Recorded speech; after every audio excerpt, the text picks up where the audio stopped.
Thank you so much for your time. For folks who are watching this whole interview on Rudy Blair Entertainment Media, rudyblairmedia.com, this lovely young lady has one of the toughest tasks to deal with and has an extremely busy schedule. It is an honor to have a chance that she could make some time to talk to me, because when we talk about the Toronto Caribbean Carnival, there is no there is nothing like this spectacular event that doesn't just happen on one day. It doesn't happen just on the long weekend. This runs several days, several weeks.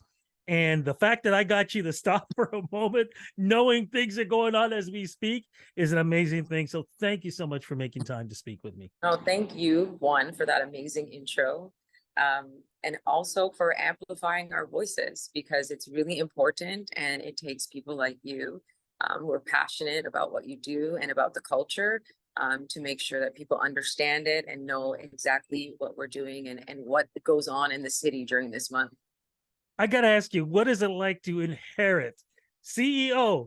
That's not an easy thing. What is it like to inherit something that goes from generation to generation to generation, not just in the city, not just in this country, but around the world every year, expecting this to be bigger and bigger? You know, this carnival is so much about love and legacy, you know, and really for me too. This is the first time that the carnival has a CEO that literally grew up inside of it. I was born in Scarborough. I've been in this parade since I was 4 years old.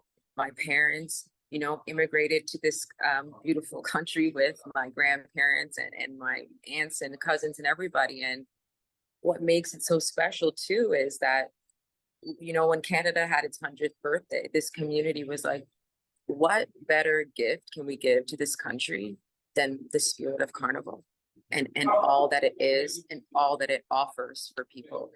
It truly is a celebration of our emancipation from slavery. But even more importantly, as a young woman who lives in Canada, I can't tell people enough about what is at stake if this carnival doesn't continue to exist and do what it does for this city. You know, when you go to schools, I see so much diversity being represented. I see Chinese New Year being celebrated, Ramadan, Diwali, and I love it. But there is still a large group of children who don't fit into those categories. Nothing about them and who they are and their culture is being celebrated. And I was one of those kids, you know, it was just my sister and I in elementary school who participated in the carnival. And I didn't really talk about it and share it because it's like nobody here understands or knows or even cares really. But I say all of that to say that it was the carnival that made me a performer. It was the carnival that, you know, my sister became the 9-time queen. It's the carnival that gave a single mother and her 2 girls something that bonded them forever. My nephew's 2 years old, and he has played mass already twice. So literally, he started walking 3 weeks when he was 1, and we're like, "No, you're going on stage, buddy." And he was amazing. But like you said, this thing goes generation to generation. It bonds us all together, and I'm really honored and proud to be able to do this hard work because it's so important to me and the rest of the community. I just need to make sure I clarify something. Your sister isn't the one that they did the documentary on last Yes, year. she I saw is. that. Okay, I'm in it too, except my hair is short with and blonde. Oh my goodness. I'm talking to royalty here, because Oh my goodness. you need to explain to the folks who may not have watched this documentary who your sister is, how she represents Carnival in such a wonderful way. And like I said, it's an amazing story. You're gonna make me cry. Like really, I only got one sister, you know. I have one sibling, and that's my baby. So I'm so proud of her, what her and my mother and our friends and families and all the people who contributed to that have done is they made history. There's nobody that's won queen more times than my sister. And this beautiful documentary was made by Chris Strikes called Becoming a Queen. And when that whole project started, none of us really knew what it was going to amount to or look like. But Chris had a vision and was like, how come nobody knows about this? That there's this young woman, you know, living in Toronto and has this beautiful achievement and accolades, but people don't know about it and they don't understand it either. And that's also one of the things that is one of my goals while being here, is to elevate this carnival and this platform in a way that allows our young people a little bit more of a launching pad. My sister has 2 lead roles in Stratford right now, so she's living her dream. I'm so proud of her. But you know, I don't know how much it mattered to anybody when he was out in the rest of the world as a performer saying that she had done this. They didn't understand. So, you know, I really want people to know more about the carnival arts, understand all that goes into it, blood, sweat, and tears. And I think in the documentary too, we say, you know, on summertime, I had friends who would go away on family vacations, and we used to go to St. Vincent every other year, but the rest of the time we spent in a mass camp. Like, that was my summer with my mom and my sister. And yeah, I can't believe all of that has brought me here today, to be honest. It's really shocking to be experiencing this life.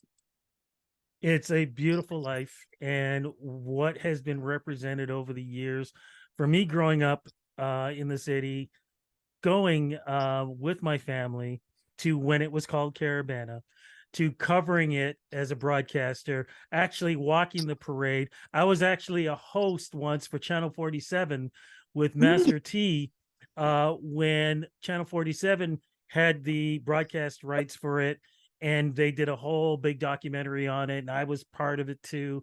It has been a pleasure watching it. So we need to talk about 2023. We've talked a lot about history, but we need to talk about 2023. What has been going on as we speak leading up to the big long weekend? What have been some of the big events that have been going on? So we just finished the kids version of our festival. And I mean, we've been talking about how much this thing matters. I didn't have to get on a plane to learn about my culture and about where we came from, because it was all available to me here. We had our junior King and Queen showcase on July 16th at Scarborough Town Center. We had our junior carnival parade on July 22nd. And now we're pretty much approaching the last week of the festival. So on Sunday is our Calypso showcase on July the 30th. Then we go to my favorite event, obviously, Thursday, King and Queen showcase at Lamport Stadium, where that competition that is so near and dear, not only to my family, but, you know, we're going to have queens and kings and individuals protecting their title and competing for King and Queen of the Bands. Friday, Pan Alive Panorama. And I mean, steel pan, it always blows my mind when I think about the fact that this is the most recent instrument that has been created in our lifetime. You know, it's the only instrument that was created in the 21st century. And it is this beautiful acoustic sound that doesn't require any speakers. It is literally the heart of all of our music. So that's definitely something not to miss. And then we move into the Grand Parade, August the 5th at Exhibition Place. And I will go back to that. But on Sunday, we also have a Pan in the Park and our International Food Festival. We're back in Scarborough, and that's also a free event. Now,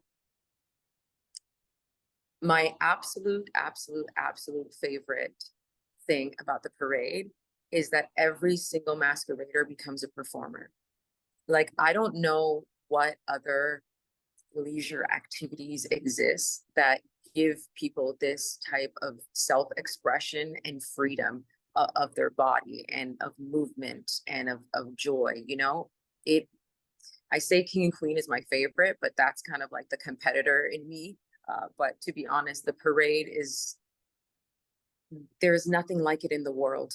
And we're so special and lucky to have our carnival here that was created by, immigrants of many islands, not just one, but also we're in the most diverse city in the world. So it's not a surprise that when people come down to the parade, they engage with the festival and they're just in awe of all the different cultures that are represented there, engaging on this beautiful day. So torontocarnival.ca, you can get your tickets. They're still available. And I just wish that everyone would just come out and add to the joy and the fun. I cannot wait for this. It's going to be an amazing week. And I have to say right off the top, thank you so much for not just making time to speak with me, but thank you so much for keeping this tradition alive. It is so important. You are an amazing person. You have an amazing family. Thank you again for the interview. Rudy, you got my heart. Thank you.